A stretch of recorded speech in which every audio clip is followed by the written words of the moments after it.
Guys, তো চলো আজ বানাই ডিমের ডেভিল। তার জন্য আমি এখানে ডিম আর আলু একসাথে কুকারে সিদ্ধ করে নেব।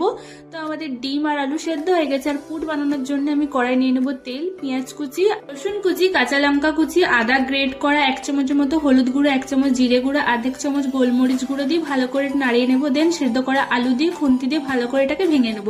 দেন পুরের মধ্যে দিয়ে দেবো লবণ আর লাস্ট দিয়ে দেবো গরম মশলা গুঁড়ো। তো আমাদের পুর রেডি।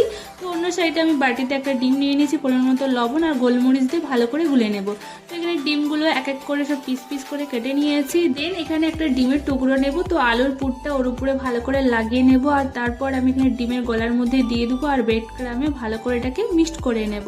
তারপরে আমাদের সব রেডি। আর একটু গরম তেলে এক এক করে ভেজে নেব। তো উপর থেকে একটু তেল দিয়ে দেবো, কারণ এগুলো না ছেড়ে যায়। তো আমাদের লাল লাল করে ডিমের ডেভিল ভাজা হয়ে গেছে। আর গাইস, ভীষণই টেস্টি হয়েছিল। তোমরা অবশ্যই বাড়িতে একবার ট্রাই করো। তো আজকের মতো টাটা।